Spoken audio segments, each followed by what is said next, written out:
I'm a 45-year-old man, and I had been married to Amy, who is also 45, for a decade and a half. I'm employed in a leadership position at a company, while my spouse is a stay-at-home mom. She had previously worked at a plant nursery when she was younger, but after our wedding, she elected to remain at home to manage our household. We are parents to two daughters, Emma, who's 13, and Ella, who is 11. Up until this revelation of Amy's unfaithfulness, we had, or so I thought, a joyous family life. It was this smart TV that exposed the truth. As luck would have it, last week was our friend John's birthday. He's been living in a different country for the past few years. We called him using video chat at midnight to give him our birthday wishes. After doing so, the four of us, Amy and I, along with John and his wife, started casual conversation about things like jobs and life. He didn't have any other plans for his birthday evening, and we all decided to just virtually spend some time together and unwind. His wife proposed that we use Chromecast to display the WhatsApp video call on the TV, which would allow us to sit comfortably and enjoy the conversation. My friend's wife and Amy are also quite close, and we spent a lot of time together when they still resided in the same city. Anyways, Amy connected her mobile to the TV since the TV remote app was already on her phone and ready to go. We got some beer and snacks and relished the virtual celebration. After a bit, Amy began to feel unwell and fell asleep on the sofa while John and I kept on talking. His wife was also snoozing. Around 15 to 20 minutes in, the video call dropped because of some issues with the internet, and my wife's WhatsApp notifications flashed on the television. I was about to try calling John back when I saw over 10 unopened messages from a contact listed as Lifeline Red.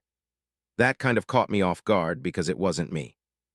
My inquisitive nature took over, so I tapped on the profile picture and figured out it was her friend from growing up, Matt. I've encountered him countless times since we got married, since my wife was really close with him. They lived near each other and went to school together. She once mentioned that everyone around them, both in their neighborhood and at school, always figured they were either going out or would end up together eventually. But that didn't pan out at all. As my wife explained it, she never saw him as anything more than a friend, and also, Matt wasn't really into women. Nowadays, Matt was still unattached. I wasn't overly concerned seeing the Lifeline message because she had told me he wasn't interested in girls.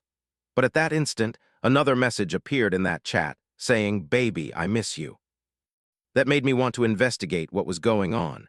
I cautiously opened up Matt's chat history. I discovered my wife had actually been texting him the entire time, through her phone while we were on the video call. It was a bad break for him. She fell asleep unexpectedly, leaving him without a good night kiss, which led to him filling up her WhatsApp with messages.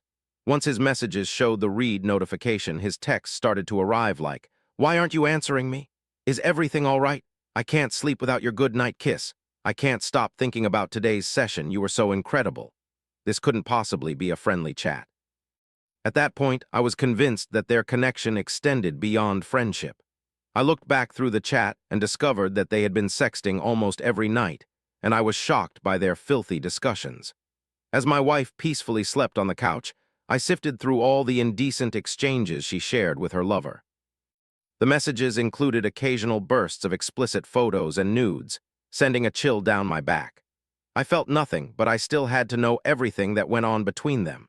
I couldn't figure out how to take screenshots of the conversations on the TV, so I used my phone to take pictures of the TV screen. After snapping 4 or 5 pictures, I was finished. The evidence wasn't the issue. I just wanted to scream and ask why. I wanted to shout, cry, and let out my anger, but I couldn't figure out how to face her. It was 2 in the morning, and between the drinks and how I already felt, I didn't have the energy to move or even think. I just kept looking through the chat, seeing my failed marriage displayed on the big screen. At that moment, everything seemed to be without any foundation. She confided everything, every single detail, to her boyfriend, even the most private moments we shared. Actually, after every single personal moment between us, she'd recount the same with him, presumably to soothe his emotions. I was repulsed by it all. I desperately wanted to know when all this started, so I kept scrolling, but it seemed like a never-ending ocean, and it just kept getting more and more intense, even when I thought I'd reached the very bottom. By this point, Matt's messages had completely stopped, and the house was utterly silent. I was completely consumed by dread. I clutched a cushion next to me just to be certain I wasn't dreaming or losing my mind. I was still scrolling, lost in thought, when Amy suddenly woke up from her sleep. Her still sleepy mind instantly went into overdrive as she saw her double life displayed on the television. She swiftly grabbed the remote from my hand and turned the TV off. Then, she jumped to her phone and disconnected it from the TV. I simply continued to stare at her, completely bewildered. I saw her opening her WhatsApp messages, quickly looking through her boyfriend's messages, and then closing the app with a deep sigh. That long exhale told me she had given up. She realized I knew everything. She cupped my face in her hands and moved closer, saying, "Baby, I can explain, please just listen." I looked back at her and responded, "Okay, explain everything to me." Her reaction to what I said surprised her. She figured I'd completely lose it and refused to hear her out. I probably would have reacted the same way if it was 2:30 in the afternoon instead of the middle of the night. I was barely conscious, not just because of the booze, but more so due to the truth starting to come undone. I said again, angrily, "Explain yourself, damn it." She seemed unable to speak, and she mumbled something under her breath. Actually, well, I then said, "You know what? Don't even bother, you know you're in trouble." I said this as I slowly made my way toward the bedroom. She was right behind me. I turned to face her and told her to stay away while I slammed the door shut. I could hear her knocking a few times, but I drifted off to sleep shortly afterward. The next morning I woke up with a throbbing head, almost unable to recall the night before. I walked out of the bedroom to get some water. My mouth felt like the desert. Seeing me emerge from the room, she hurried toward me, and just then all the painful memories of last night came flooding back. She tried to embrace me, but I told her to stay back. She stepped back, her eyes filled with tears and her expression heartbreaking. She said that I had misunderstood. I didn't respond and went to the fridge to get a water bottle. She kept saying I was overreacting and that he was only a friend. They never had any physical involvement. It was all just online conversations. It was merely harmless flirting. I wasn't prepared to face a showdown just yet, however. Her weak justifications really got under my skin, causing me to shout even louder. Seriously, who actually sends naked pictures to their guy friends? And what's the deal with that whole sexting thing? Wasn't he supposed to not be interested in women? So how in the world did he become interested in the intimate areas of your body? Thankfully, it was Saturday morning, and my kids weren't around. They were spending the week with my folks, enjoying their summer break. I glared at her, demanding she explain herself. My mind was in such a terrible place. I desperately wanted to understand what was truly happening, even though I knew it was going to completely destroy me. I wanted her to spill all the details of her betrayal, even though I felt like throwing up whenever she would open her mouth. I clenched my jaw, telling her to talk, but then I'd stop her as soon as she tried.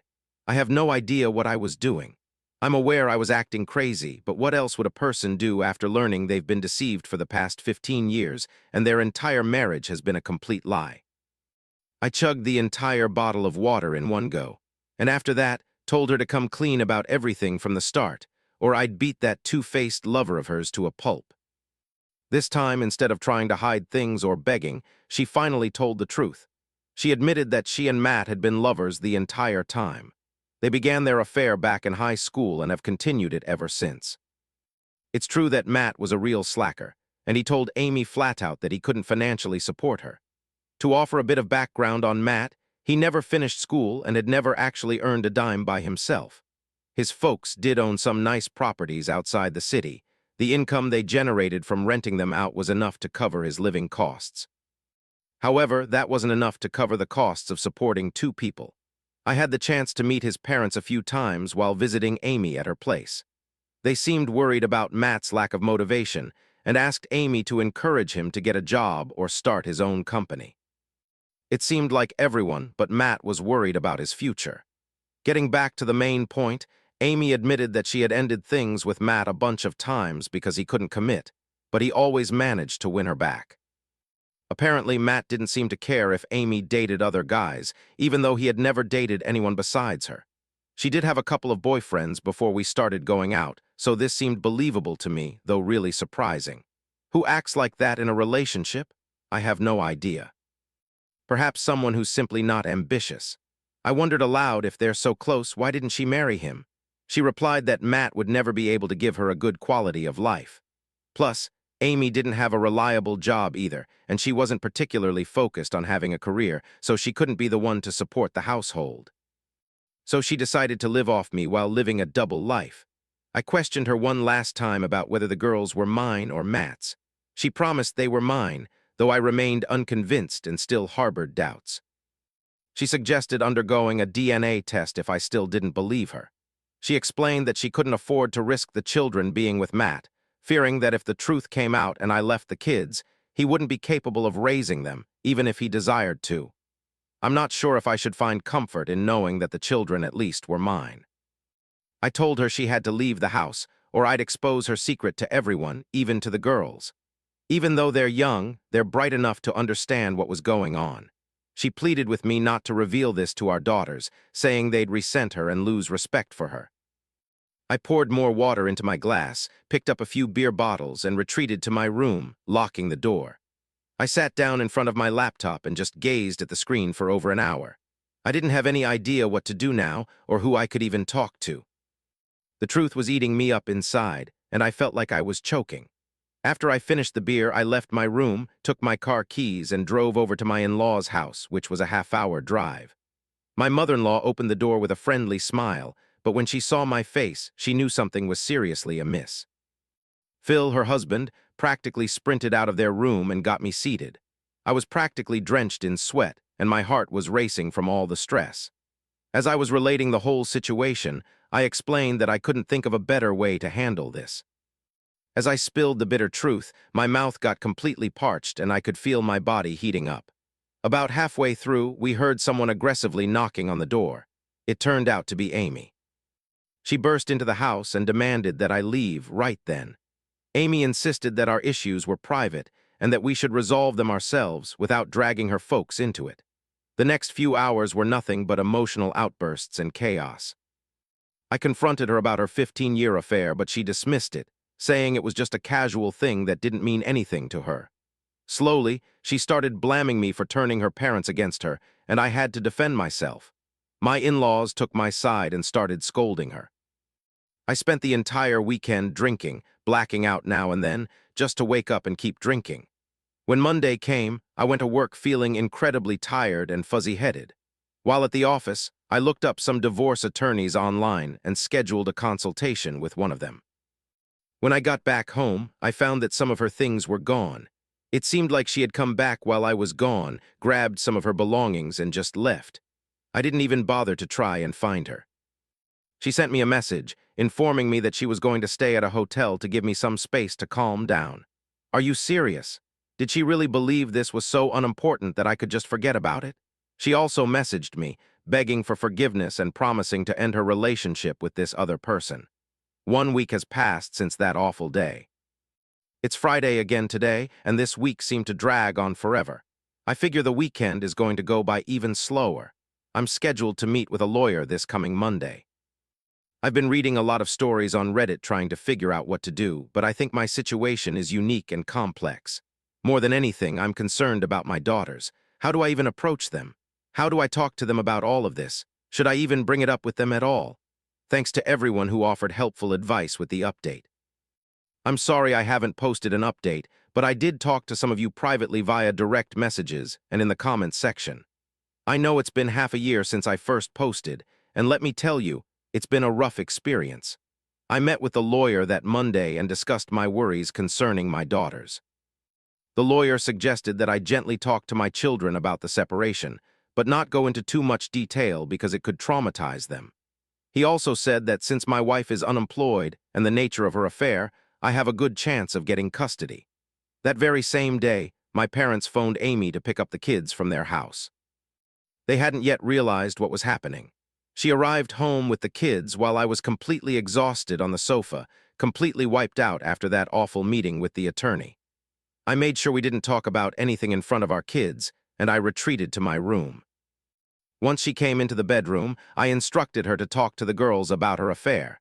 She just broke down in tears, pleading for me to forgive her. She kept repeating that the girls would despise her for what she'd done. I suppose they probably should. She definitely deserved to be loathed. What other reaction would you expect after she had an affair on her family for 15 long years? The lawyer said it would likely take a week or so to send Amy the divorce papers. Therefore, I had a week to sort everything out with the kids and my parents too. I informed her that I was getting a divorce. She behaved like it was a complete surprise to her. She said that the divorce would be devastating for the kids. I couldn't help but wonder where her maternal instincts were hidden all this time. I declared that I had made up my mind and gave her 1 week to talk to the girls however she wanted, or else I would tell them the truth. I grabbed my pillows and fell asleep on the couch in the bedroom. During that entire week, I left the house early and got back late. As the weekend got closer, she would cry and wail all night, sometimes so loudly that it would wake me up. I felt sorry for her truly, but how could she keep this up for so long? What was she possibly believing, that she'd never get found out? She had so many chances, I'm sure, to end things with this guy, and yet she just kept going. Our intimate talks, my own anxieties, all my deepest, darkest secrets, she just laid them bare in front of her lover. How could I possibly just forget all of that? She told me on Friday night that she'd come up with a plan to deal with the kids the next day. I just nodded. The following morning, after we'd all eaten breakfast, she told the kids that we had some news to share. She said I'd been transferred to a different country, and as a result, I'd be gone for a few years. I was completely stunned, and my daughter just stared at me. I asked her with a sarcastic tone in front of the girls, "So I need to move out of the house then, is that right?" She rolled her eyes and sighed, telling me to just be quiet. She said that if the house was too big for the three of them, they could move in with her parents, and then later find a smaller place. The girls were really confused by all of this. They were young but not naive enough to not see through the game she was trying to run. My younger daughter told Amy that what she was saying didn't make any sense, and my older daughter just asked, straight out, "Are you guys getting divorced?" I gave Amy a hard look, practically begging her to just tell the truth. She sighed and just started to cry. They were looking to me for the answers. I acknowledged to them that they were right about the divorce. I shared with them that we just don't mesh well as a couple anymore. My oldest daughter claimed I could be having an affair, and that's why Amy was upset. She kept hold of her mother's hand and asked if I was being unfaithful to Amy. Rather than clarifying things, Amy just embraced her in a hug, seemingly accepting her daughter's thoughts. My daughters gave me a look of utter disgust. I felt like I was losing it with that conniving woman. I was shocked at how she was able to twist the situation and make me look bad. I told my daughters everything, how I had found out, and what their mother was doing, although I did leave out some of the more revealing details. Amy began shouting at me for breaking my promise. She said I had allowed her to explain anything to the girls, so why didn't I support her when she was telling them about my job change? Things were spiraling out of control, and I decided I needed to put a stop to Amy's manipulation. I called my parents and Amy's parents, and I asked them to get over here right away. Both sets of parents lived around half an hour away, and within an hour, all four of them were in my house. That hour was a total disaster for me, and I will never forget it. My daughters were weeping and hugging me, and watching this, Amy tried everything she could to justify her behavior. She even went so far as to paint me as the liar, manipulating the girls into believing she was in the right. I only stopped when I revealed I had pictures from those talks. Seeing us like that really stunned my folks. I gave them a quick rundown of what happened. Amy was universally hated for doing something so awful. She just kept crying and begged me to forgive her. I actually felt a twinge of sympathy for her, just for a second. It pains me, too, to see her like this, but she did this to herself. Instead of painting me as the bad guy in front of my girls, she could have simply told them we fell out of love or something along those lines. However, she wouldn't accept even a tiny bit of responsibility, and now her awful truth is out in the open for everyone to see, including her daughters. I made it crystal clear that we were moving forward with the divorce and the girls would be staying with me. I asked her parents to take her away. Even the girls told her to go. My mom and dad decided to stick around for a few weeks and help us out. It was a difficult period for us, but I'm grateful we made it through. I got us all into therapy, and we're all doing much better mentally now.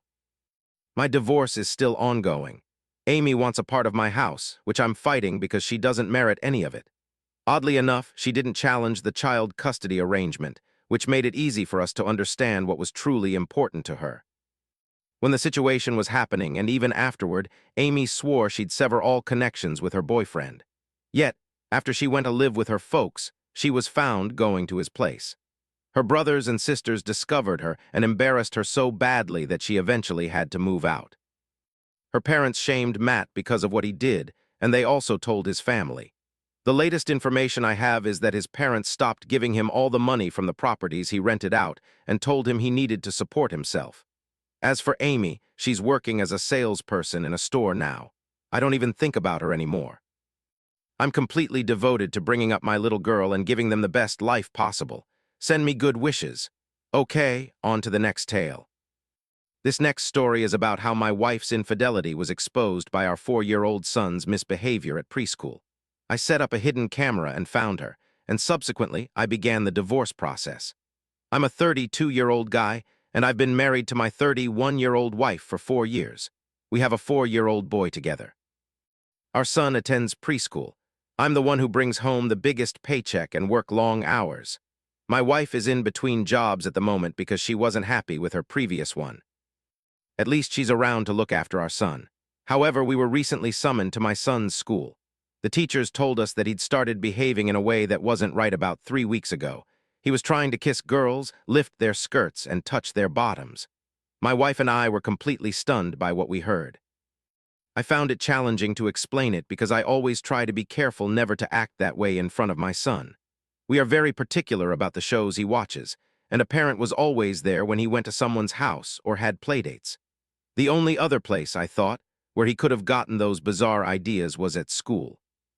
The teachers were just as puzzled, especially since he was the only one acting like that. Because of that, they believed he must have seen this sort of thing at home. They'd also tried to talk to him, but obviously they needed our help to reinforce what they'd said. We had a conversation with our son, and we thought about therapy if it continued. I couldn't let this go, and I wanted to have a private conversation with my son to try and understand what had made him act that way. I waited for my wife to be out and then asked him about his actions. With all the naivete of a child, he told me the uncle who came over while I was working did that to his mom, and she never told him off. He thought it was all right in his 4-year-old mind. His explanation made me even more curious. It sounded like they were having an affair, so I asked him some questions. How often does the uncle come over? Almost every day. What do they do with mom? Kiss, laugh, and talk quietly. How long does he stay? Until it's almost time for me to return home from work. I was enraged. I was working hard to provide for our family, putting in long hours at my job and getting very little sleep. While she was occupied with her affair, she wasn't focusing on finding a new job or being a more attentive parent to our boy. I decided I needed to catch her in the act. Therefore, I began to formulate my plan. As part of my plan, I pretended to take a trip to visit my folks with my son. I informed her that we'd be gone for a few days to give her some freedom, since she'd been the primary caregiver for our son since she stopped working. She didn't express any doubts or questions. So I packed our things and tried to make it appear as though this trip was really happening. I had a camera in the living room and left with my son, since I had no intention of actually going to my parents'. Instead, I headed to my brother's place, which wasn't far. A couple of hours after we left, a car pulled up to our house, and the man got out. Using the camera in the living room, I watched as my wife and the guy started kissing in the living room. I was unbelievably angry, miserable about my family, and devastated for my son. I saved the video and sent it to her parents, her brother, and some of her other family members. They all called me, very upset. Some of them acted like they didn't know what was going on and asked me what was happening. Was this some kind of fake video or something? Her parents called and begged me to forgive the whole situation and attempt to salvage our relationship. They said they didn't raise their daughter like that, and there had to be a logical reason for this. They also told me that they would speak to her personally and figure out what happened. My brother, though, was justifiably furious with her. He told me he was stunned by what she'd done and would support me in whatever action I decided to take. My wife, too, called after seeing the footage, and she began to beg and plead for me to forgive her. She said she had been led astray, and she didn't possess the strength to say no. She felt she had realized she was wrong and didn't want to break up our family. She repeated that she would do anything to get back on my good side. At that point, I was completely done with the whole situation. I was upset because I'd failed to notice all the warning signs, and they had been sneaking around behind my back in the home I'd provided. What made it even worse was that they had exposed my 4-year-old son to such conduct. I decided I would separate from her. So I asked her to move out of the house because I paid the bills and took care of the property, so I thought it was only right. I also made it clear that we were finished. I didn't want to continue a relationship with someone who would lie to me and treat me so poorly. She wouldn't leave and wouldn't accept that we were through. She kept saying we could fix things, if nothing else, for our son's sake. I told her that if she wouldn't leave without a fight, I'd have to involve the police, and she wouldn't get to see her son again. That seemed to get through to her. She finally left. I then started the divorce process. Through my appointed mediator, I anticipate keeping both the house and the car. Our finances had already been separate. Also, I wouldn't agree to any alimony payments, especially considering the circumstances that brought about the end of our marriage. I'd also battle for, at the very least, half of the custody, if not more. Co-parenting doesn't bother me, and I'll be keeping a close eye on what my kid is exposed to. I plan on using her behavior as ammunition, going all out during the divorce to get exactly what I'm hoping for. My attorney tells me the power is essentially in my hands. I'm eager to be finished with this whole dreadful situation and finally get on with things.